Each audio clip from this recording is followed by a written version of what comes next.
turned to jab at them? It's kind of random. Albert and I are discussing the Notre Dame beef and the subtleties of Joey McGuire's comments about not saying Notre Dame, but insinuating. But saying Notre Dame. Yeah. Saying Notre Dame. And Notre Dame fans picked up on it, rightly so. Yeah, obviously. Whether they graduated from Notre Dame Duloc or not, You saw that? I was like, get the fuck out of here. What are you talking about? I'm like, buddy, I can't believe you posted a picture of it. I can't believe it. What's wrong with you? He said, Texas Tech fans cannot read. I'm going to go ahead and put this out. It's that Simpsons meme. Those kids be pissed if they could read. He said it's because we're so smart and fans of these stupid schools. And you can even go to Notre Dame. Haha, showed you. It's Notre Dame too. It's a monumental moment. A monumental moment. Absolutely. Oh, it's a sister school. It's a kind of showed you Notre Dame Duloc grad here. You idiot. Imagine if you see a UT fan and he's like, man, yeah, all these dumb Texas Tech fans, how dare you, idiot? And like, did you go to UT? Of course. UT Pan Am, baby.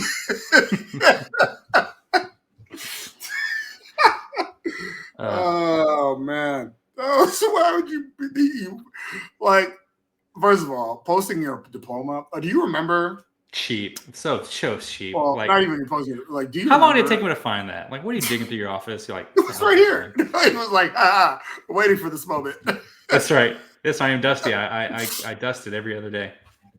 Do you remember when? I haven't talked to this guy in a long time, so I was going to say friend of ours, but I don't know if he's still considered a friend. I already know where you're going, brother. But when he told the world, when he was the Viva the Matadors account holder, and it was always like, I'm well off. I do this. I'm the marketing manager of yada yada yada. Fortune 500 company. Fortune 500 company. I'm way better than all of you. And everyone was like, we got him.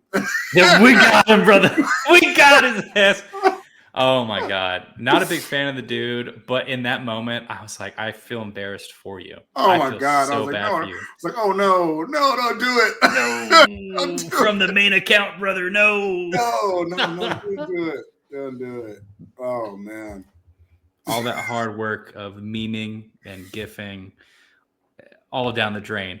As soon as we let it pass on to the Fortune 500 companies. But no, like Joey definitely feels the type of way about it, because it was pretty unprompted, right? Like nobody asked him to take a jab at Notre Dame. Like it was unnecessary. And then also I did see somebody else that was like, they were like, it was a Tech fan that was like, Joey was just talking about all independents. UConn's independent, and it's like, brother, ain't nobody talking about UConn. Nobody's talking about UConn. UConn is not. He was. Who could I be talking about? Who is it? Yes. Ain't nobody talking about no UConn. All right. But no, I think the jab for Notre Dame was. I think you brought up a really good point that it's. When you compare BYU and Notre Dame, that he's propping BYU up and saying that they deserve to be ahead of Notre Dame. But at the same time, he could have easily made that same comment compared to like Texas or Oklahoma too. Yeah. Who have 2 losses. Texas has a really bad loss to Florida. Like he could have been like, we really expected BYU and they're undefeated. Their only loss to our team now is way better than losing to some team that just fired their head coach. So like he could have made another comment. I think he took a stab at Notre Dame specifically because he still got some hard feelings about the whole Blanchard thing. Yeah, the Blanchard thing, absolutely. At its most vitriol, like the Blanchard thing is exactly why he mentioned him, right? At its safest, my argument for people, we just tuned in now, but like my argument is at the moment, like when I heard it, I was like, oh, he's trying to validate BYU's place in the college football playoff over Notre Dame. And here's why I'll say that if that's the case, why he might not have gone for SEC schools is because SEC schools have that backing of the conference, and Sankey's such a douchebag that like he would have made it into something so much bigger. But that Notre Dame is by themselves. It was easy money. It was like Nobody's going to stick up for Notre Dame. They're playing Pitt, and Pitt's coach said, I don't care about this game because it really doesn't make a difference in our conference. And so Notre Dame fans are going to beat their chest when they beat them, whatever. Bro, it did feel like, give a shit. It did feel like it was piling on because it happened like the day after. Yes. He's right, though. It doesn't matter. It does not matter for them at all. He's right, though. It's crazy. I also hate that he said that, but like, I think he's just being honest. He's like, if we, because I think for one, outside of Miami, and actually I would even say not Miami, there's not another ACC team that even has a shot at an at-large bid. No. Right? So Pitt, he's saying like we could win out, and if they won out and just lost in the ACC championship game, right? They're not getting in. Even if they won out and didn't make the top 2 for the ACC championship game, they still wouldn't get in. So he's like, well, this game doesn't really matter because we're not getting in at large for CFP. So like, it's honestly not the right approach to take towards any game. But like, I completely understand the thought of who cares what happens in this Notre Dame game. What really matters is the next 2. So which almost tells me that he's treating this week like a bye. It's exactly what, and the Notre Dame game like a scrimmage. That's exactly what I feel like he was alluding to. And it's the argument against independence.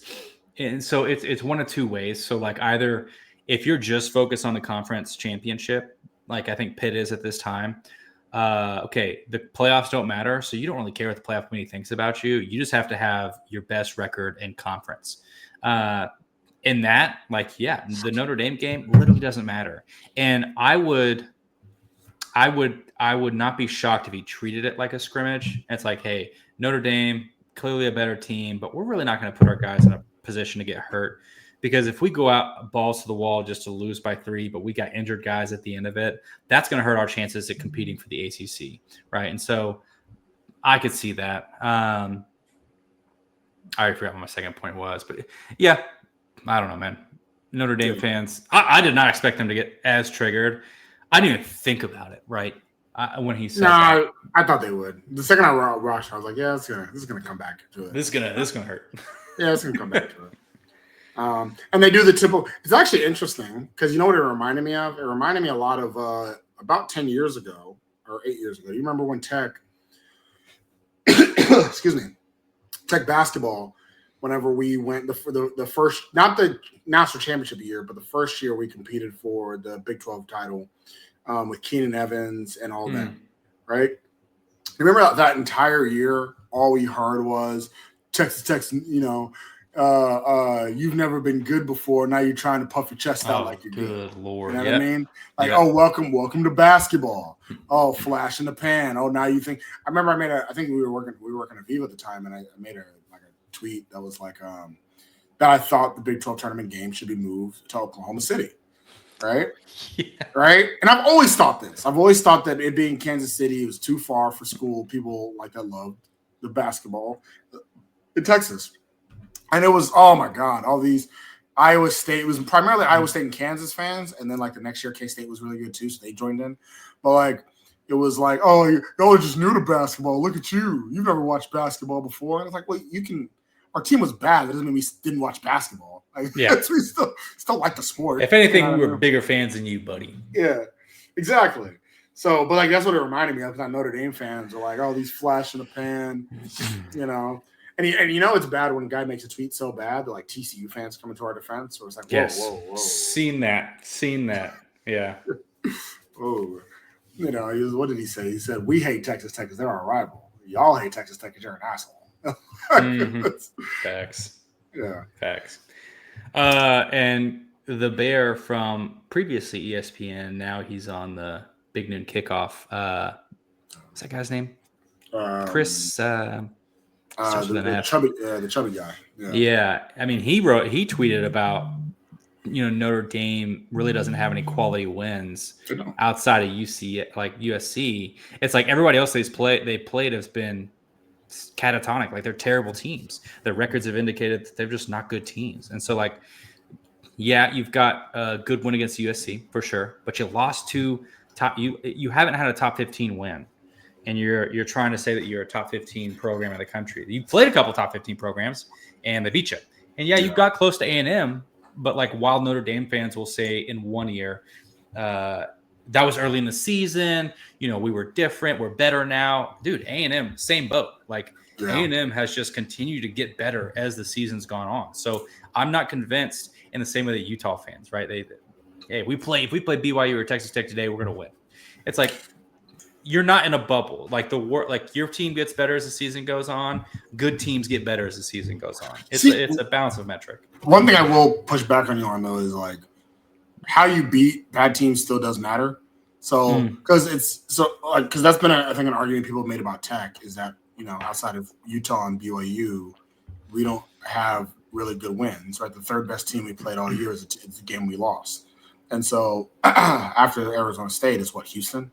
And that's disrespectful to Houston, I'll say. As it should be, because they're not good. But they're okay. But like how you beat the bad teams still like matters, right? Because I think my argument is that when people talk about the Big 12, so for example, SEC in their hypothetical wins, right? Oof, yeah. The whole thing about the whole conference thing is you're making it to where it doesn't matter how good Texas Tech is, you'll never believe it, right? Like if you picked up the Philly Eagles and you gave them red and black and double T helmets, because we play in the Big 12, you would be like, oh, well, that team's not any good, right? Like it doesn't matter. It's how are we beating the teams? Like we play whoever's on our schedule. That doesn't mean we're bad teams. How do you beat them? It's like Notre Dame. I think Notre Dame's appropriately ranked because like they lost their first two games, which are to two teams that are now, top 15 in the country, and they've whooped everybody else, right? And Navy and USC, the two teams that are decent teams, they still whooped. So I'll give Navy some credit, but I don't think they should be ranked higher than Miami, because they lost to Miami. And I don't think they should be, and because the only like good teams they've played, they've lost to, it does, or like legitimately good teams they've played, they've lost to. You kind of keep them at arm's length a little bit and be like, yeah, you're good. But like, I wouldn't put it like to Joey's point. I wouldn't, I don't know if they're the best 2-loss team in the country ahead of Texas and Oklahoma or ahead of 1-loss BYU. Right. Like Texas lost to Florida. That loss to Florida is a really bad loss. And you have to put Texas ahead of Oklahoma because Texas beat Oklahoma. Right. Yeah, the SEC is going to really make it confabulated. And that's exactly why Sankey's like, we should have all of our teams in there. 35 teams. That ridiculous nonsense. That's what I hate about that stuff. I'm like, dude, y'all just got to win games. Like, anybody – like, because that's another thing. It's like, dude, this is about finding a national champion. If you're the sixth best team in the SEC, you are not the national champion. That's right. Just flat out, you are not the national champion. Everybody's trying to villainize the Group of 5 team. Like, give them a shot to be the national champion. Yeah, will they get blown out? Maybe. Or maybe they pull off an upset. But give them a shot. That's exactly. I mean, we're so excited about March Madness because it's like, hey, anybody could beat anybody. Why do you not carry that same energy over to football? But see, because everybody's scared of a blowout, but I don't care if they get blown out. Like that's because to me, if USF gets the 12 seed, right, and let's say Texas Tech gets the 5 seed. And Texas Tech blows out USF something stupid, right? And we get revenge for 2017. Yeah. But like that's our reward for getting the 5th seed. You know what I mean? Like, that's how I look at it. It's our reward for getting the 5 seeds. We can play an active bye week. Yeah. Yeah, exactly. We get to play USF instead of having to play Texas, Oklahoma. So like, and they get to appear in the college football playoffs. They get to be in the college football playoff and maybe pull off an upset. But like it doesn't. Everybody's talking about fairness, like Paul Feinbaum going on here and Like, I don't really care if Texas gets a 3rd loss, which I think they will get a 3rd loss. Texas' 3rd loss. No, I don't want to see them in the college football playoff. They've lost 3 times. Why would I want to see that? They've had I don't want to see that. I'd rather see a 1-loss SMU or USF or James Madison. 1-loss James Madison would be awesome. And they're a really good team. Yeah, why not? Let's make it about the sport, people. How about we make it about the sport? That's it. Make it about sport. Do I even do an intro now? You will. I'll do this this will be a cold open. The cold open? Let's just throw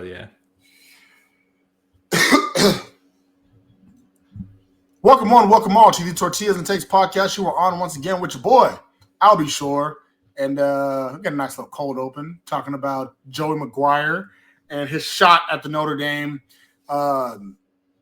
team, their process, their independence, and talking about that with me, as well as the preview we're about to have about UCF because, well, it's UCF, so we can talk about other things. We got the people's champ that is Jeremy Gillen. What's up, John? What up, Albie? Hey, Texas Tech Red Raiders. We're 2 games left in the conference season, 2 games left in the regular season, really, before conference championship. If we get to go, it's exciting, man. This is a great time to be a Red Raider. Now we have homecoming coming up, UCF, right? Last home game. I've been talking to some students already, and a complaint from students that I've legitimately heard is, I'm so mad that we won because now a bunch of non-football fans are going to be lining up so they can watch this team.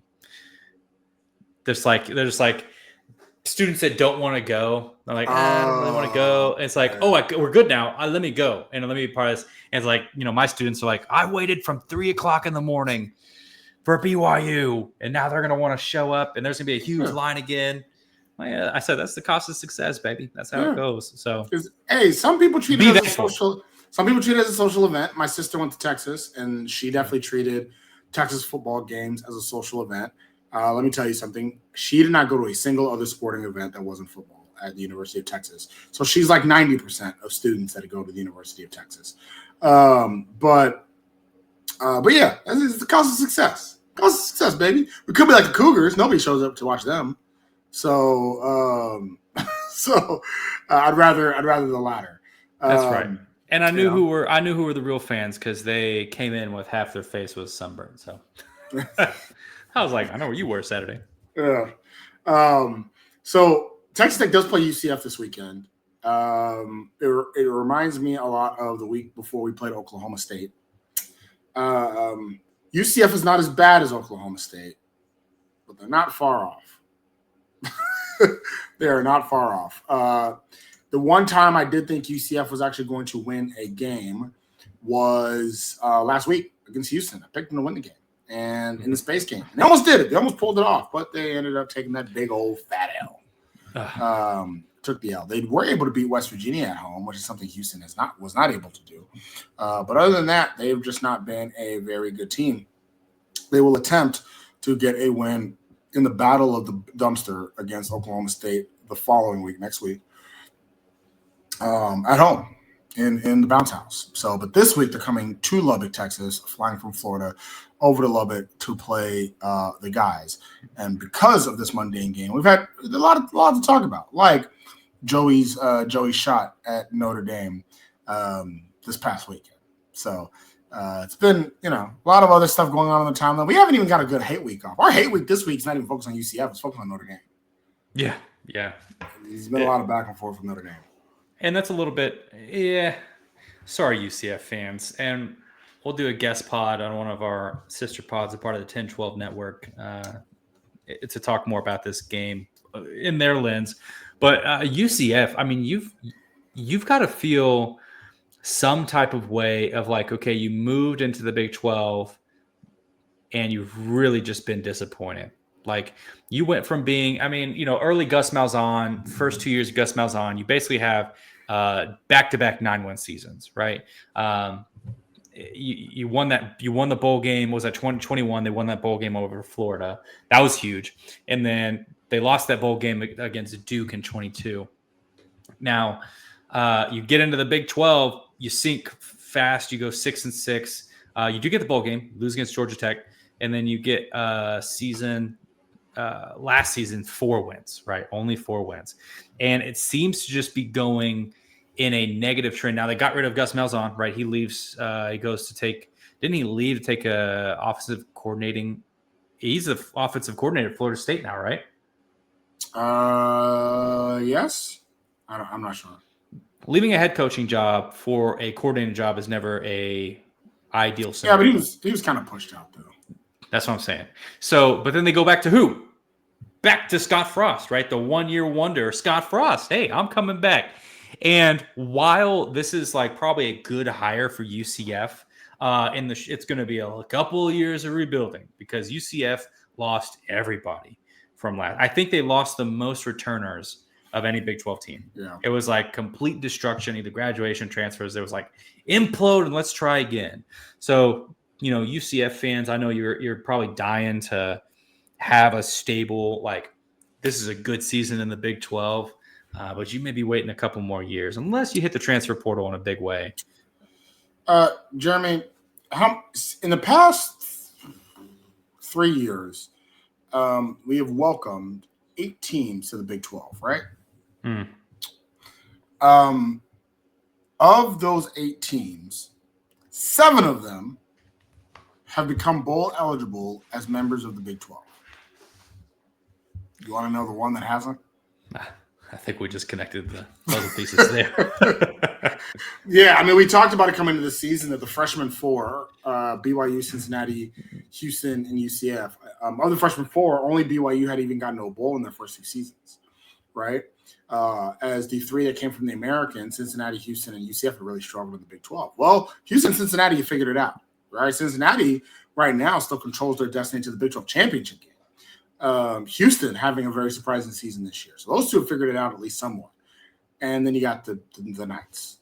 You got the UCF Knights down there in Orlando that still haven't. Still going through another coach. Still not doing a rebuild like you were mentioning. And so they're still struggling a little bit. Now, if you're a UCF fan, you hope you're going to have basically what both Cincinnati and Houston had to go through, which is getting a new coach, going through that rebuild. And for Cincinnati in year 3 with Satterfield, now for Houston in year 2 with Fritz, they're starting to reap the benefits and reap the rewards, right? So this is year 1 with Frost. So if you're UCF, you're hoping, okay, year 1, you take it, we rebuild, and then in year 2, year 3, we come forward. And maybe that is the case, right? West Virginia is kind of hoping the same thing. Maybe that is the case. Because and that's been pretty consistent in the Big 12, in that year 1 with a new coach in the Big 12 recently hasn't gone well. You got to just kick back and relax. Yeah, unless you're Joey McGuire. It hasn't gone well.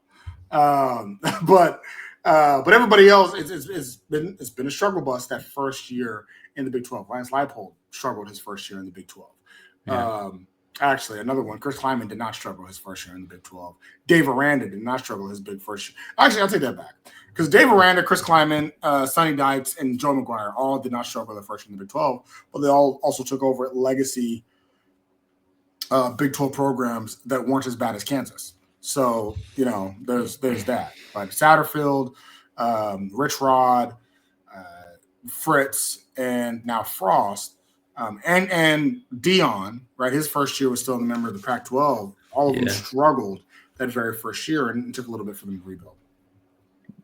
Yeah, kick it up, UCF fans. And, I think the name of the game for UCF, what UCF has done historically is kind of their win conversion compared to the kind of recruits that they're bringing in. Very much along the lines of, say, like a primetime Kansas State, Iowa State, right? Bringing in kids, developing them, maximizing their potential, and capitalizing off of success. UCF, before getting into the Big 12, did a really good job of that. That's why, that is part of the reason that made UCF such an appealing school to bring in, is because they were finding a lot of success recruiting kind of underneath a bunch of the other, especially local schools. I mean, they're in the hotbed of the SEC, so they're recruiting in the same territories a lot of these SEC schools are recruiting. And so they couldn't really get the cream of the crop. But what they could do is they could recruit the guys who wanted to kind of play with that chip on their shoulder, who wanted to, kind of go around the traditional avenues and play at a school that was kind of relatively unknown, but kind of making a name for itself. That's how they got wins, right? So UCF.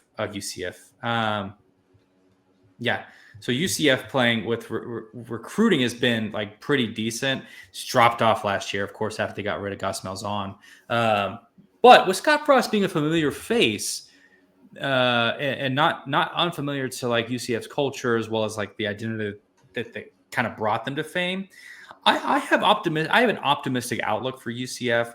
It's just going to take a little bit more effort, especially in the NIL era, to attract some players to come to UCF over other teams not to be quirky about it, but USF, right? Being in your backyard as well. And they're a team that's on a good run right now. And they're a team that's hey, we deserve to be in the playoffs, right? UCF can say nothing to the similar effect. So when you're recruiting, that kind of stuff matters. So I'm really interested to see how Scott Frost kind of navigates that and kind of goes, hey, the past couple of years, wipe it from memory. We're going back to what matters. We're going back to the bounce house, so we'll see.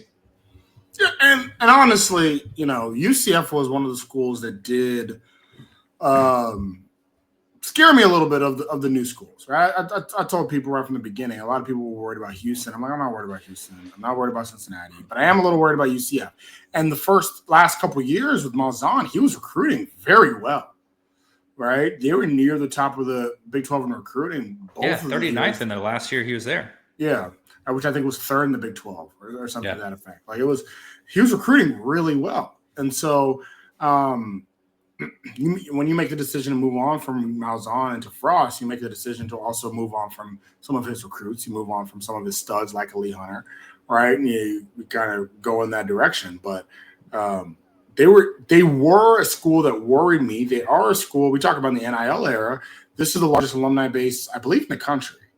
Yes, definitely the largest in Florida, I believe, in the country. So they have the opportunity, the ability to work and progress forward.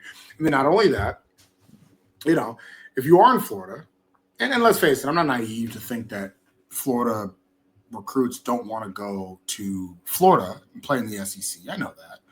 But if you're in Florida and you don't get to Florida, you don't have to go to Florida State or Miami, right? The ACC is not this superior piece.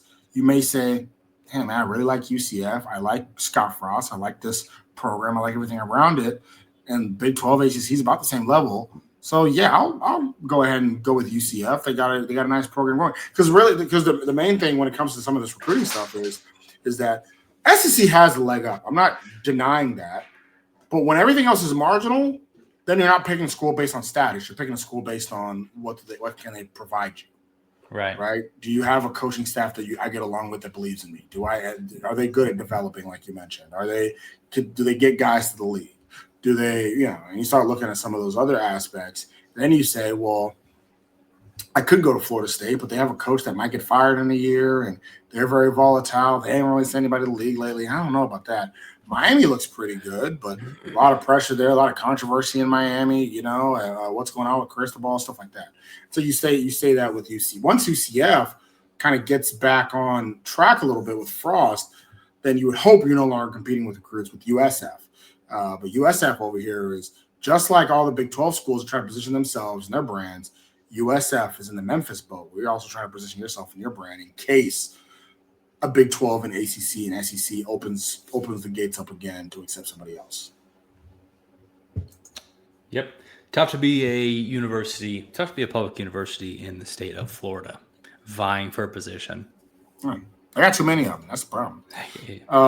Don't we know it?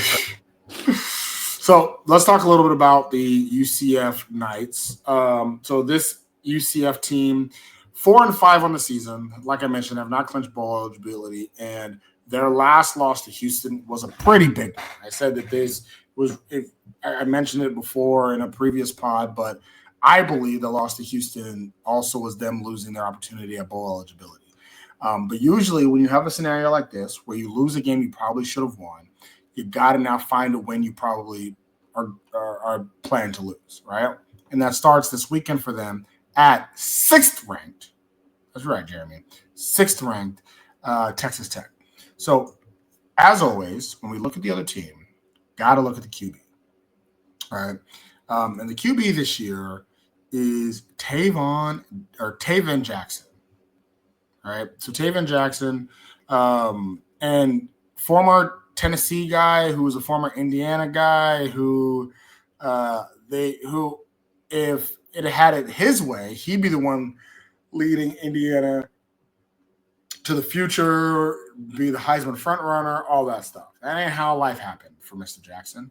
And so now he's at USF having an interesting season, right? So on the year, 5 touchdowns, 5 interceptions, almost 1,500 yards passing. So I always joke, he looks like a runner, but he ain't a runner, right? He's a guy that he can definitely take off, and definitely in short yardage situation. You got the joke now. Definitely in short yardage red zone situations, he's able to kind of take the ball in. But definitely would like to pass if he's able to. But he still struggles, just like the entire offense struggles. Talk to me a little bit about Mr. Jackson there. It looks like he's got the best of both worlds there, Albie. I would love sidebar. You know that skit on SNL when they write each other's jokes? Oh yeah. Oh, buddy, what I would give to do that with you. I don't think you want to. We were made for that. Yeah, Taven Jackson. I fall from grace. You go from SEC to Big Ten, and now you're at UCF, and really you haven't done. Now I will say this. There's two ways to look at kind of UCF's offense, especially. They lose everyone, right? Building up a whole different offensive scheme, new coaches, all that. It's tough. It's going to a little bit. You got all these guys coming in. We got some young guys, some transfers coming in, and you got a quarterback who's been around the block. And it's like now we got to make all these pieces work. That can be very difficult for an organization to get going. Other side of the coin, these are all new people. And if they're all football players and they love to play the game, they love to learn the game, then a new scheme for all of them to learn together collectively, not a problem. But for UCF, the problem is they aren't. They haven't shown to be that this way in this season. UCF not playing so hot, not playing very well, not scoring a lot of points, and not scoring points when they matter. So Taven getting obviously 1,500 yards, pretty okay. Right. But the thing is he's not, there's no capitalization in the red zone if they even get to the red zone. So you can watch a lot of UCF's games where they have like this good, like half field offense to kind of get to the logo a little bit past it. And then they just shut down or opposing defenses wise up that, Taven Jackson as a quarterback, I don't think has created enough of an X factor to make UCF's offense run better. 5 touchdowns, 5 interceptions. Just not good. Not good for the UCF, this UCF team. And it makes you wonder if they'll rely more heavily on the run. But again, remember that they lost R.J. Harvey, one of a great running back. Really running back right now for the Broncos, yeah. Fantastic running back. Flash in the pan for their depth chart, apparently. Because now you got, Miles Montgomery not having a terrible year at all. But really, they give it to Jaden Nixon more times than not in the red zone for him to get the touchdowns. They're having kind of a running back by committee moment. And while their running game may be pretty strong, they're also just trying to rely on the pass game that's non-existent. So UCF, pretty bottom middle of the pack for Big 12 offenses. Kind of duty when it comes to capitalizing and scoring points. One of the lower teams in the Big 12 in points for. So when I look at Taven Jackson, talk about a guy who – so basically, and I'm trying to figure out the best words to say this. He had this week, I want you all to send prayers his way because the amount of anxiety he must feel watching tape has to be awful. Has to be awful. If I could put together the type of quarterback that would fail so royally against this defense, the only thing that he's missing is he has too much of this blonde hair. Other than that, he is the perfect quarterback to get destroyed by this defense. Oh, my goodness. His quote-unquote dual threatness, which is, or I should say lack thereof, his indecisiveness, his lack of accuracy, his panicness. Like, oh, my goodness gracious. This is against Baylor. Oh, man, that guy was in hell, and he had to throw the ball 40 times. They had to throw the ball 40 times. He was in – or 33 times, sorry. He was in hell, right? He was in absolute hell, couldn't handle it. And against Houston, which actually – Houston was a game he actually played much, much better in. But they didn't come close to winning because of him, right? They came close to winning because of other circumstances. But he is – definitely in a position right now where man, he's got to feel pretty terrible about what he's about to come and deal with. Well, and I mean, I was confirming this on the Big 12 stat sheet, but the only team that is worse on offensive efficiency. So, like, while they may gain a lot of yards, what we're talking about is their ability to capitalize points on drives. The only team that is worse than UCF this season is, you guessed it, Oklahoma State Cowboys, and it's pretty close. So UCF is just, I mean, and you're right, man. It's got to start with Tavon, because like if he doesn't have the ability to settle in, and you make me want, and makes me want to go back and look at some more game footage on what's his line doing. If he's running for his life, I mean, we have to sympathize with that. But if he's if he's the end all be all and he's getting cold feet against teams like Baylor, oh buddy, this is gonna be a rough day, and it's gonna be a rough. The good news is this is a 2:30 kickoff, so you got the rest of the evening to kind of flush it out of your memory. Hang out at the heated pool at the hotel, sink this one back, forget all your worries, unless you get carried out in a stretcher or something like that. But yeah, I mean, UCF is just ultimately disappointing, and I got to feel bad for Knights fans. You got a character who who plays at these prestigious schools, which color me wrong. Like, how many times have we had players come from bigger universities, SEC? I think of what was that guy, Chadarius Townsend, Alabama running back, and we were like, "Hey, man, we got Townsend coming in. This guy's playing at Alabama. This guy's gonna be good." Flop. Like you've got these people who come from higher pedigreed institutions, football wise, and you're like, "Hey, this is gonna work out great." Nah. Well, you got to remember also, Tavon came into the season like, "Listen, I'm just trying to here to coast and have fun in Orlando and hold a clipboard," and then Cam Fancher, like 2 minutes into the first game of the season, is out. And it's like, ooh, I gotta play this year? Yikes. And then Fancher comes back against Cincinnati, and he's like, okay, Fancher's back. I can now coast and rest. Then he's out again. So Tavon is the backup. I mean, he's the backup. I know he's played most of this season, but he was not supposed to. Fancher was. I'm sure Fancher will get a medical redshirt this year, I assume. Fancher is also not playing in this game, which means that UCF is not playing in this game. Well, at least offensively.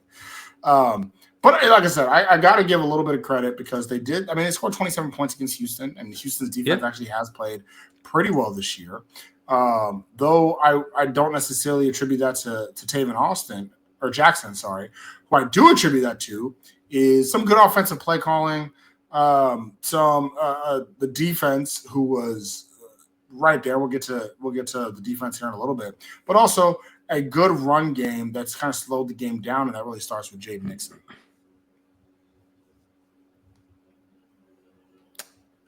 It does. You want to talk more about that? Yes. The lead-in was yeah, that's correct. Jaden Nixon. I mean, seniority matters. All right, buddy. So I mean, seniority matters for any football player. Seniority matters. Now, interestingly enough, Jaden Nixon, a familiar face to Oklahoma State Cowboys. He went and played Oklahoma State for a while. Ends up leaving, and now he's back and he's at UCF. But he's got meaningful minutes, right? He's got meaningful minutes, and he's an okay sized guy, 5'10", 185 pounds, guy from Irvin, Texas. So just a hard worker, a guy from Irvin. So hard worker, and I think it shows up really in the stat sheet. And again, I mean, Jaden Nixon has really been kind of the red zone guy, like I was alluding to earlier. He's also been really effective on kind of dump offs. It's just being able to get it off to him. Again, it's still in the red zone, but like having that kind of security blanket. So 46 carries, I mean, he's averaging over 10.5 yards per carry, which is a Heisman-worthy performance if he had any more than 485 yards. But again, the efficiency that Jaden's had in the red zone this season for UCF has kept them in a lot of games where maybe they shouldn't have. I mean, you see him in the Houston game, you see him in Cincinnati. It's like not a bad running back for him.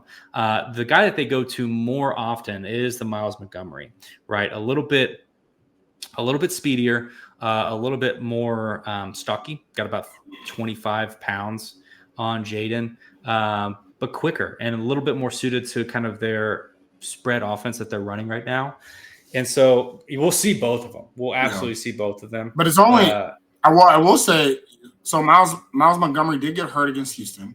He's listed as questionable for this game, so we'll see if he does play or just how much he plays with his shoulder injury. Yeah. Well, and so if you're going to take note, shoulder injuries. I mean, you had last week against BYU No, continue. Because I was about to make a comment after you say so. You talk about shoulder injuries, like having BYU having their running back coming back in the first play, carves up the Tech defense, but gets popped so hard on that first play. Literally didn't do anything the rest of the game. I remember watching that play and seeing him he popped right back up. So I'm like, okay, does this seem like a pretty big hit? Sure enough. So, hey, coach. Yeah. Because it was a big. I'm gonna take this series out, boy. He got hit too. So yeah, it's another shoulder injury for Miles Montgomery, and part of me is like again, watching film, you probably see that from LJ Martin from BYU, and you're like, ooh. Miles is like, you know what, coach? He still hurts. I can't get him. still nah, boy, we'll give you a shot. You know what? I slept wrong. You know, I can't get it down. No. It's stuck. So Miles Montgomery is listed as questionable for this game, so we'll see. But I do, even if Montgomery plays, I do still expect to see a little bit more from Nixon in this game because of. He's back at home. I'm sure he's going to have people come from Irving out to watch him here back in Texas. You know, so he had a crooked eye. That's what they call it, right? Wow. And so yeah, I think Nixon will get a little bit more burn in this game because of the whole Montgomery thing. But you are absolutely right. The Montgomery's kind of the speed demon there, and former Cincinnati guy, and maybe he's at fault. You know, he leaves Cincinnati. Cincinnati ends up having a really good season. UCF doesn't. Maybe he's the problem. Maybe he is the problem. Yikes! Sorry, Miles. Friend of the pod. Hope you don't listen this time. Is he a friend of the pod? I don't know. I haven't asked. So what about receivers? What receivers should we watch out for? All of them, because none of them matter. Okay. You know? UCF loses all their guys from last season. I mean, this year, you can go on yardage. Receptions and yardage, Dwayne Thomas Jr. seems to be their most targeted guy. Great. But he's not the guy getting points for him. You know, you look at guys like DJ Black, which I swear that's his name, Chris Domerkant, you know, and then they have tight end and Dylan Wade, who's been getting a lot of touches. Yeah. So Dylan Wade is definitely the dump-off guy. He definitely seems to be the guy that's like, help! Yeah. He's got kind of Terrence Carter Jr. vibes where he's going to be effective. He's probably their most effective target, especially across the middle. Something we have to talk about is with like the front seven that we have. Like you've got to have a guy, especially if our defense, like if our cornerbacks and safeties over the top are really smothering wide receivers. Dylan Wade is going to be the guy more often than not. It's going to have space. And that's just the way that most defenses are played. There's going to be kind of space unless we're in man. There's going to be space, and tight ends are usually the first open in those scenarios. Yeah. All right, so if we switch over to the defense and think about the defense guys there, they do have a guy. Now we know David Bailey is the conference leader in sacks. They got a guy that's threatening them up near the top, right? Who, despite the bad season they're having, Malachi Lawrence, 7 sacks on the year, really getting after it. Yeah, UCF offense off the table. Defensively, UCF is a better team than I think that their record is showing. Now, they're kind of lower in their rush defense. They're not as good at the rush defense, but what they have been really good at doing, and you keyed in on it, it's not just him, it's also Nigel Kelly. like their edge, their presence on the line, their ability to get a pass rush. They are right now third in passing defense. And part of that is because they have when teams drop back, they've got a lot of pressure up front, and they have created a lot of chaos for other teams. So, like, as a defensive unit, I think that lost my train of thought. As a defensive unit, UCF has rallied a lot more around the ideas of, and what was who did they hire? Well, why is his name escaping me? Alex Grinch. They hired Alex Grinch. So Alex Grinch is not an unfamiliar name. Alex Grinch has been around, but like whatever he's doing it is the most effective thing happening for UCF right now. So like these guys they're playing for Alex Grinch, however you want to feel about that.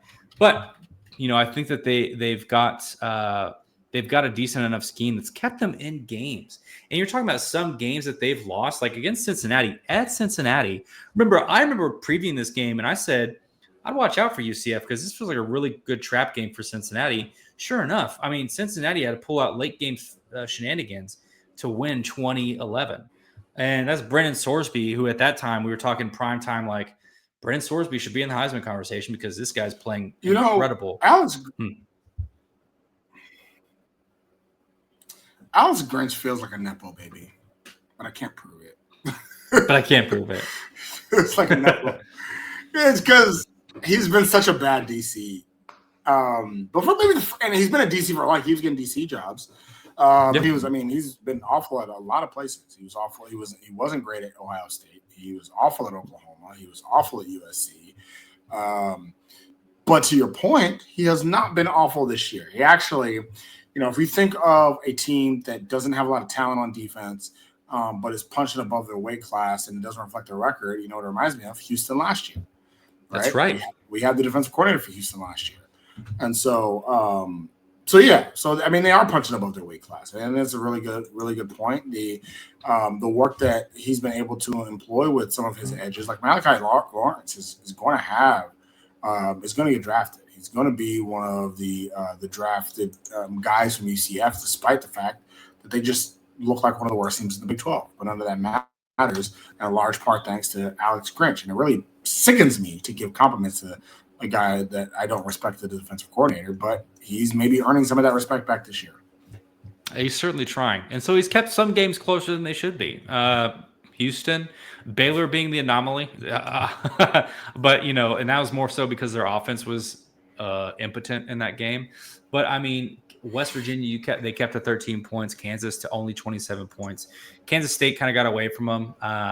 But then North Carolina, remember, they kept North Carolina at the time a bigger titled game, but they kept North Carolina 9 points.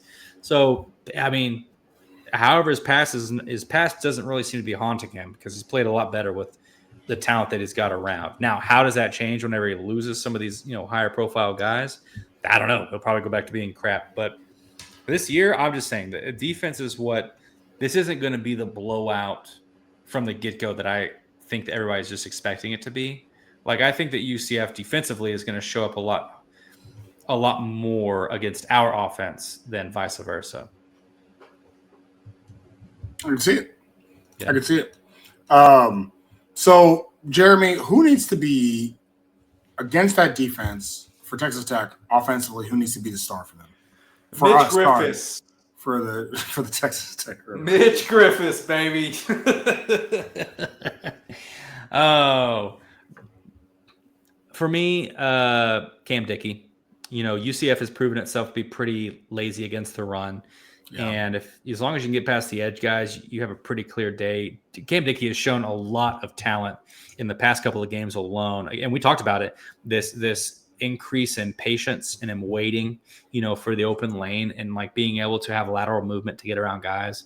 The better day that Cam Dickey has is the larger of a margin of victory this is going to be, for sure.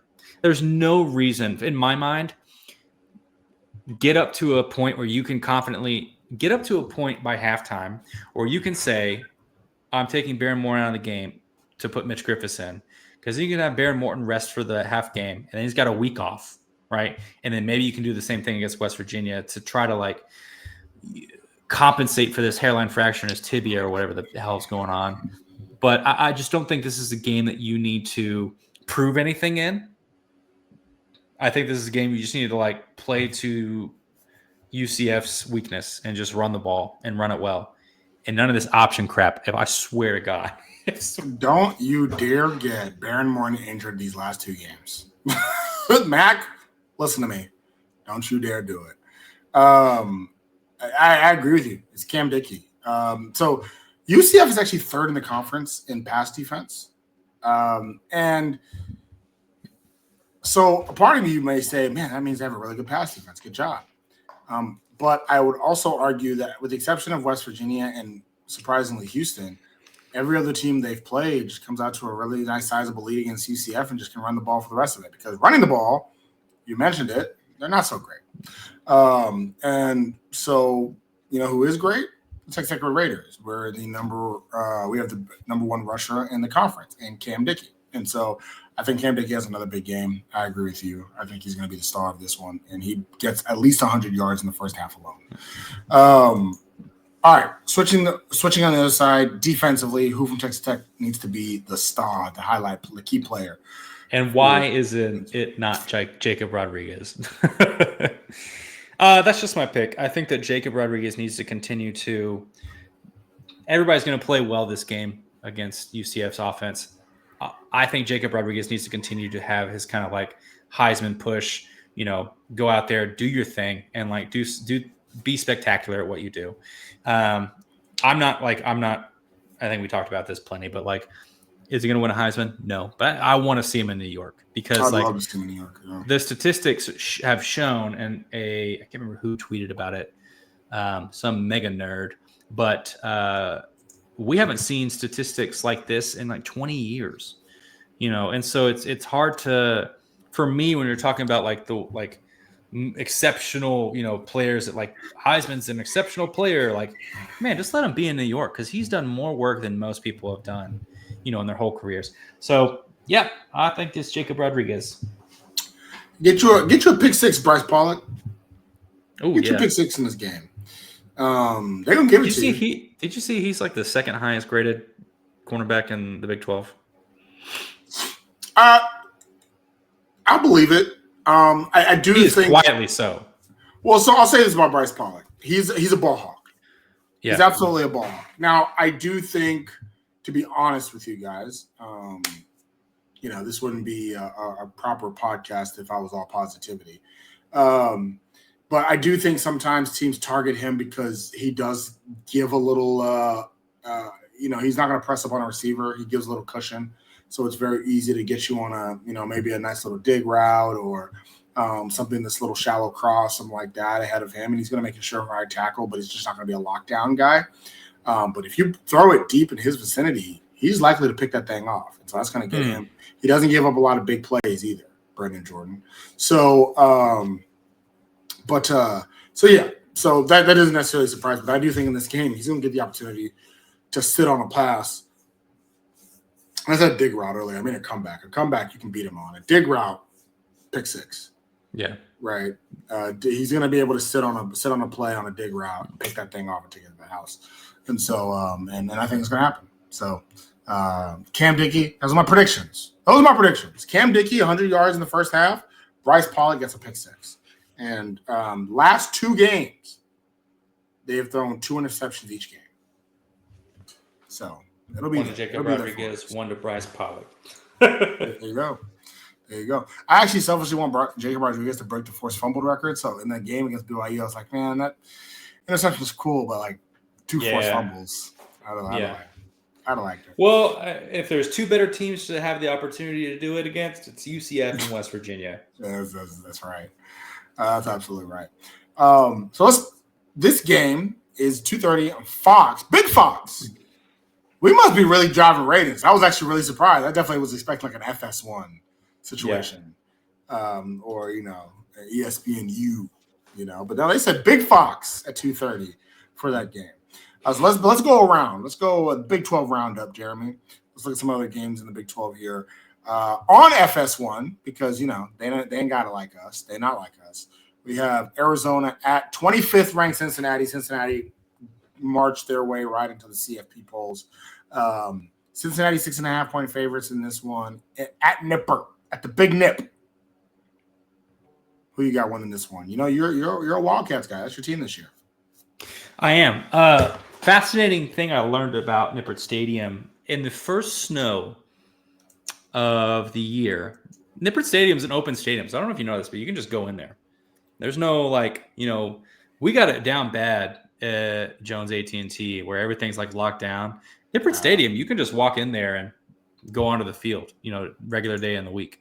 Whole different culture. In the first snowfall, though, it is commonplace for the university students to go out there and spread their boyish glee in this, and they use, that was a terrible way to put that.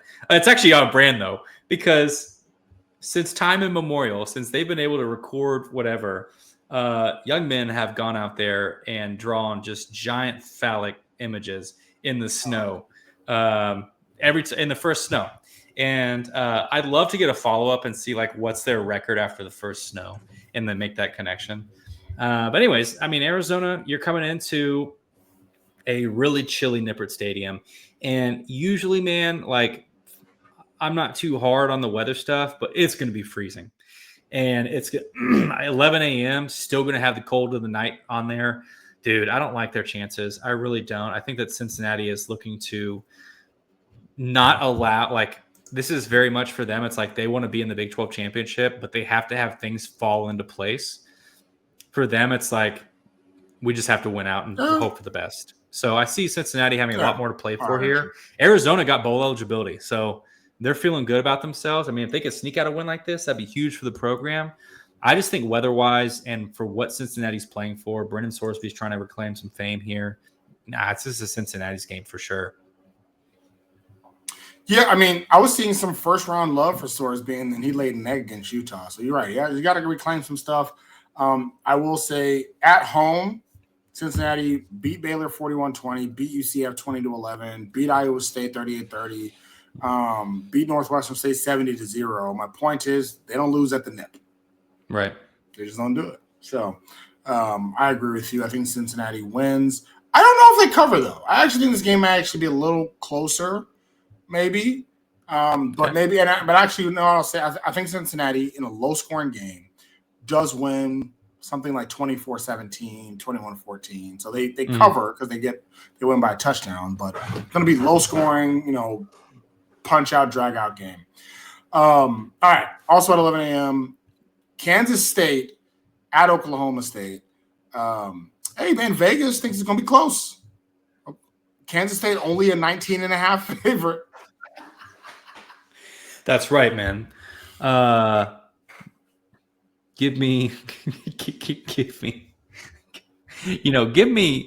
Oklahoma State with the points, with the beating the spread. Really? That's right. They're at home. I'll tell you what, Oklahoma State fans, I have a lot of respect for Oklahoma State fans who are still, a lot of people are still showing up for those games. Yeah, there's nothing to do in Stillwater. Listen, if you have a bad football team, I'm not paying any amount of money to go watch my team get beat up on. Love Texas Tech. Not doing it. I'll figure out something else to do with my Saturday. Stay at home, drink beer, and watch other football teams, right? So, but, hey, Oklahoma State has nothing to lose. Kansas State clearly having a disappointing season. I don't know. I think Oklahoma State can keep it closer than Kansas State would like. Give me Kansas State to win by 15. No, K-State going to beat them, boy, like they stole something. Oklahoma State's just trying to get – Doug Meacham is saying, good job, good effort, everybody. Half-half. That's right. Yeah, I got K-State winning this one big, per usual, as Avery Johnson tries to get back on track himself.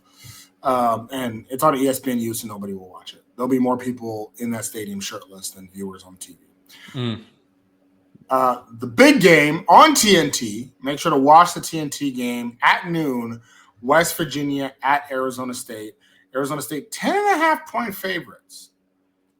West Virginia right now trying to beat we're one of the worst teams in the Big 12 allegations. But West Virginia still technically has a chance at bowl eligibility thanks to their win against Houston. A loss here would kick them out. Do they pull off the upset? Dude, and that's exactly what I'm saying. I'm surprised. I'm definitely surprised in Arizona State's survival without Sam Levitt at the helm. You know, their win against Iowa State was big.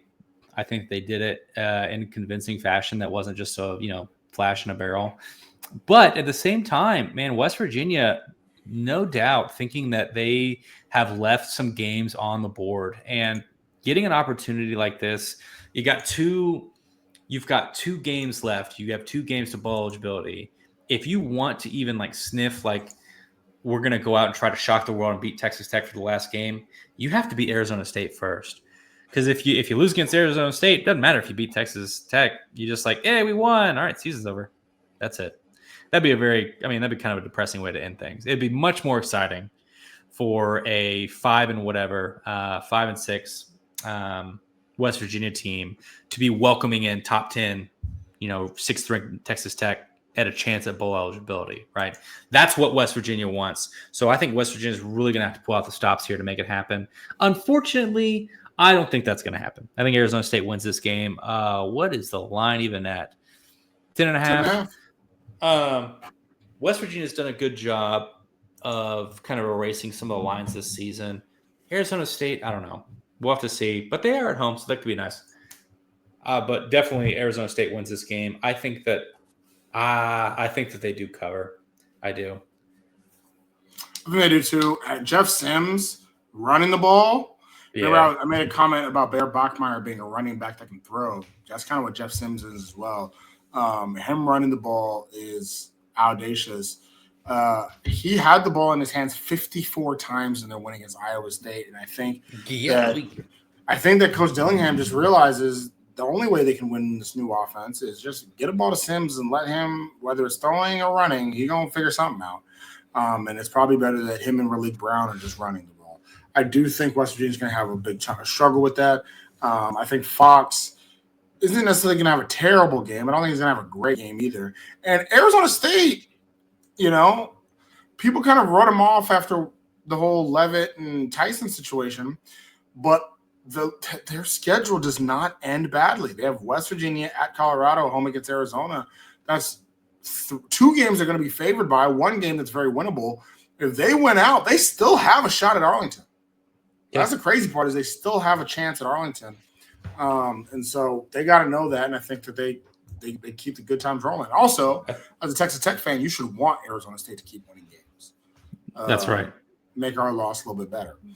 All right. So at 6 o'clock, 13th ranked Utah at Baylor. Utah 7.5-point favorites in Waco. I don't know if Baylor's had an awful time getting people to show up to the game. I think there's a good chance that Dave Aranda might get fired more for what he is doing to their attendance than what he's putting on the field. But a win here for Baylor, they're bowl eligible themselves. Can they pull off the upset? I could not be more proud of Texas Tech alum Dave Aranda for the way that he has strategically imploded the Baylor program for the glory of the Red Raiders. No, it's Utah, and the spread is 7.5 Utah. Dude, I think Utah wins this one by multiple scores. Wow. I think you could see a 3-possession victory. What surprises me about this spread is that in a very similar fashion, when Utah wins, they have one big, right? They have a massive margin of victory. What is it, 30 points for every game at least? They took Colorado to the woodshed, 53-7. Cincinnati 45-14, right? I don't know why Baylor's suddenly getting a pass and going, yeah, but maybe it's at home. So Utah have 7 points. No, buddy, I think it's at least 21 points. Utah at least 21. I don't care if they're fighting for Dave Aranda's job. Utah is fighting for a spot in the college football playoff. They think that they should be there. They think they should be in the conference championship game. They think that they were wrong. We had a different team this season. It's different than what we had earlier when we lost to Texas Tech and BYU. We're different. We're better. And so they're trying to prove that. And so I think that they'll take no prisoners here against Baylor. Yeah, I think I agree. Baylor hasn't really pulled off any upsets this year. There's not a game that they've won that you're like, oh man, good job, Baylor.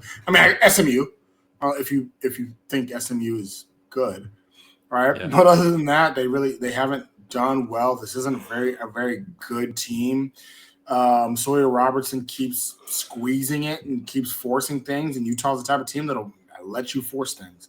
So I think I agree with you that Utah wins this, and you're right. Utah does not just squeak by wins. They usually win by a lot. And so I do think your 21-point assertion is a good one. 9:15 on ESPN, TCU at 12th ranked Baylor. I'll just say TCU almost had a shot in this one. 9:15 is rough. Yeah, 9:15 at In the Provo. altitude in Provo. That's rough. How disrespectful is that line? 4.5? No, I don't think it's disrespectful simply because I do think TCU has a legit chance of beating BYU. I do. TCU's not a bad team to me. They're really not a bad team. But it's not factoring in the fact that it's a night game in Provo. Night game in Provo against a team that his only loss has come against Texas Tech on the road. And yet BYU's wins have been a lot closer than, say, a lot closer than Utah's. But BYU has always found a way to win when the game was close. So, maybe 4.5 feels right for Vegas. But for me, I'm thinking, dude, a night game in Provo, and BYU is like, you just got slandered in the college football playoff rankings where they said, yeah, you're trash, but we can't put you below Utah. So 12 it is, right? You lost 5 spots for losing to another top 10 team. I cannot imagine. And you saw it in the way that BYU players reacted in the press releases afterwards, the way they've been talking about stuff now. It's like BYU, they have been dreaming. They've been cruising, and they were like, oh, we're going to the Big 12 championship. It's Texas Tech will be a tough game, but even if we lose it, we're still getting there. We're going to the playoffs. And now they have a loss, and all of a sudden everybody's off the BYU bandwagon. They're like, BYU? Actually, they're trash. That's not a good team. No way. There's no way. So there's so much more, I think, on the line for BYU in this game. While, TCU, again, those teams that have bowl eligibility and maybe aren't really as seriously, and I say as seriously, but as seriously challenging for the Big 12 title. I don't know. I think BYU's got a lot more going for it here. It's going to be at least a 10-point victory in my mind. At least a 10-point victory. So no, I think it's going to be close, actually. I do think it's going to be close. Like I said, I think TCU is still a good team. I think they're one that is still going to compete in this game. It's going to be close all the way to the end of the third quarter, and BYU pulls away a little bit and wins maybe by a touchdown, maybe by – it wouldn't even shock me if they're up by 4, Josh Hoover has to get a touchdown, and he can't do it. Right? But I do think it's going to be somewhat close in this one, but the night in Provo is going to prevail. I mean, it is what it is there. Just bad time. But if this game was in Fort Worth, I might have a different opinion. Because like I said, I do think TCU has the goods to at least pull off an upset like this, but it's not. So last but not least, Jeremy, the game of the week in the Big 12, the game of the week in the nation. This is the most important game that you've ever had in your life, in any of our lives. UCF at 6th ranked, Texas Tech, 2:30 on Big Fox. Big Fox. So to give you a little background on UCF at Texas Tech. So UCF is not only 4-6 in their last 10, but 4-6 against the spread in their last 10. Texas Tech continues their dominance against the spread as they're 8-2 in their last 8-2 in the last 10 games against the spread. Their only loss this year also is the only real loss this year, which is against Arizona State. Texas Tech, if Tech was to win and both BYU and Cincinnati were to lose, I believe – actually, never mind. I'm not going to say this. I don't know if we would actually clinch a spot in the Big 12 championship game. But if you're like me, you've already penciled in Texas Tech's name at Jerry World, and you've already worked your way towards those tickets. So Tech proved me right.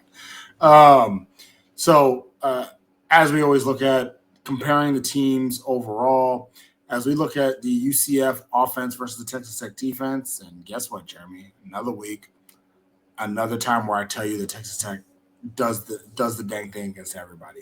I will say, all right, Defensively, teams have struggled, have not done a lot of pass attempts against Texas Tech. UCF, surprisingly, even with their quarterback situation, a lot of it is because they're playing from behind and do have a lot of pass attempts. They actually average quite a few pass attempts throughout the day, almost 34 a game. And they complete 20%. Or, sorry, not 20%. They have 20 completions a game. So 20 for 34 of the week. Their completion percentage, though, very low. Very low at 60%. If we switch to the other side, we're looking at the Texas Tech offense. Once again, Jeremy, we better in most of the ways as we look at the Texas Tech offense, if not all the ways. And so big advantage overall between these two, or for Texas Tech against UCF. As far as head-to-head, this is only the second time these two teams have ever played. First time was 2 years ago, November 18th, and Texas Tech won a close one. If you remember, that was Taj Brooks was able to pull us through, winning by 1 point, 24-23, salvaging what was kind of looking like a bad season at the time, but we were able to salvage that one a little bit there overall. So, spread here, Jeremy, we're looking at 23.5 points. Do you think Texas Tech pulls it through? By miracle, I think we make it. Big keys in this game, I think, big things that make me confident about that spread are I have really come to respect Coach McGuire's ability to get this team ready for whoever we're playing. And yeah, the Arizona State game sucks, but I think that Joey used that to rally us forward and to really kind of build this team around the identity that, we go out and we earn it every week. And we've done a good job of respecting our opponents and respecting their strengths, or like what they say, what they can say at best is their strength. So, man, yeah, I like Texas Tech at home in this one. Keeping the momentum running. Again, we are in the front. We are clearly in the front, and we have probably one of the easier runoffs of the teams that are challenging for the Big 12 title. It's all but locked up, but you can't trip up here at the end. So I like Texas Tech. I like this game. I will say I think you'll pitch a shutout for 3 quarters, and then in the fourth quarter, whenever you got all your backups in, and they're just going to be passing a lot, I think then you give up some garbage time points. But yeah, Texas Tech by the margin of victory has been 23 points when we've won, but that's been in I don't know. I'd say 21 points maybe. I don't know. I can't see us going, balls to the wall to just hammer it in there. So you think we'll win this game by 21? So remember, we don't cover. So if we're only running the ball, time's going to go out much quicker. You're not going to see as many chunk plays. I think that you're going to win this game. I don't think this game's ever going to feel in doubt. But I don't think that if it's me, I'm not worried about racking up the points. I'm worried about just playing a good game, winning comfortably, and being done, moving on to the bye week. We beat Oklahoma State 42-0. I just want to keep you keep that in mind. So before I get on my rant here, a lot of people after that BYU win are penciling Texas Tech in to Jerry World. They're saying, well, Tech's going to the Big 12 championship games, so who's going to play? Right? I've seen it in a few power rankings. I've seen it everywhere. Like, man, Texas Tech's killing it. They're going to be there. Almost ignoring the fact that we have 2 games left against UCF and now West Virginia, right? And that's not fair to UCF and West Virginia, right? They put their pants on one leg at a time just like everybody else, right? They can definitely upset us, and if we overlook them, we got to worry about it. We got to make sure that we come with it. And so when I look at these last 2 games, Jeremy, UCF, don't worry me. Let me tell you something. They could sleepwalk in this game. They could take the game off. We could have Mitch Griffiths could start the entire game, and I would not be nervous. Right? I will say a week from now when we talk about West Virginia, that might be different. Yeah. Maybe. We'll see. We'll talk about it. UCF, though, this team is not good. Playing our backup quarterback, potentially playing a backup running back. The offense struggles. This is a perfect offense for this defense. Jacob Rodriguez might get 3 forced fumbles in this game. It's just nothing about this game screams anything to worry. I mentioned before how we beat Oklahoma State 42-0. I will give this UCF team the courtesy of saying they are a touchdown better than Oklahoma State. So we win this game 42-7. That's nice. Yeah, I think we could run the ball the whole game and it wouldn't matter. We would still win this game 42-7. It's blowout. We're playing a group of 5 team at this point against UCF. They're just not a good team. Just flat out not a good team. We're also at home, so that has something to do with it, right? We're at home where we have just destroyed teams at home.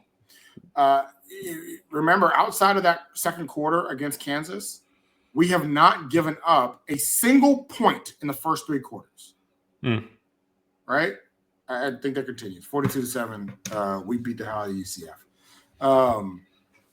So next week might be the scare. Next week, the guys may look ahead into the Big 12 Championship game. Next week, you have to go travel to Morgantown. It may be a thing. But this week, boy, hell no. We will be. No. I just no. Couldn't see it. And actually, I said next week. They actually have a bye before the West Virginia game. Yeah, next game. You meant next game. So sorry, Mountaineers. Even then, oh man, yeah. Wow, I don't see it. So we gotta work up that CFP ranking. Right now we're ranked 6th. Let's try to get that first round bye, baby. Let's try to get it. Jeremy, before we get out of here, Texas Tech basketball. We haven't done our basketball season preview yet, but basketball put themselves on the national stage on ESPN. Big ESPN, playing the 14th ranked Illinois Fighting Illini, or as some people have called it, Terrence Shannon Jr. Bowl. As Texas Tech played Illinois. Texas Tech did lose to Illinois, lost primarily to Andre Stojakovic from Illinois, who had an incredible game on both sides of the court, offense and defense, really played well. But you know who else played well? Boy, JT Toppin looked like the best player in the country. JT Toppin was great. Lawan Watts also had a really good game. I don't want that to go unnoticed as well. We had a stretch at the end of the first half that kind of killed it. And we spent the whole second half. JT Toppin spent the whole second half trying to get it back. Just too little, too late. But it was a good win. I think the general sentiment was, sucks we lost. Christian Anderson, who struggled in the game, hopefully he plays a little bit better. But really glad we played this game. This loss shouldn't affect us as we continue to be a good learning experience for the guys overall. No doubt. I was, and we were talking pre-pod about this, but I've not seen a good basketball year where at the beginning of the year you don't have some kind of like punch in the mouth game,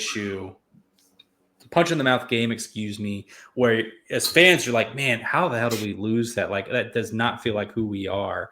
But you got to remember, we played without our best rim protector, without our starting big, and 2, I think of 3 legitimate bench players that, with the injuries we had kind of coming into this game, it was going to be tough. JT Toppin, man, on fire, dude. That's an incredible baller, and I think one of the best comments I heard about him from a media personality who covers Illinois was basically like, it was such a pleasure watching JT Toppin because he never chirped in anybody's face. He never got into the refs. He just went out there and played ball. He's like, it's obviously all business to him. And that's a different beast. So JT Toppin obviously making himself the staple of this team. But like you said, man, Christian Anderson, we're going to get up on those big stages. Need you to step back up into it because you were showing us some real crazy stuff at the beginning of the season. And you know what? I bet he's going to settle in and it's going to be all right. I think so too.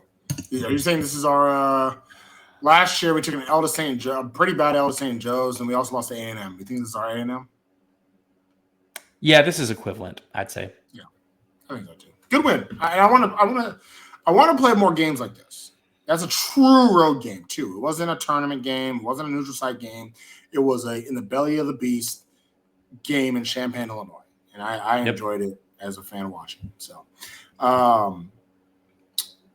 and F Notre Dame. Anything else you want to say to the people, Jeremy? I think you said it all, man.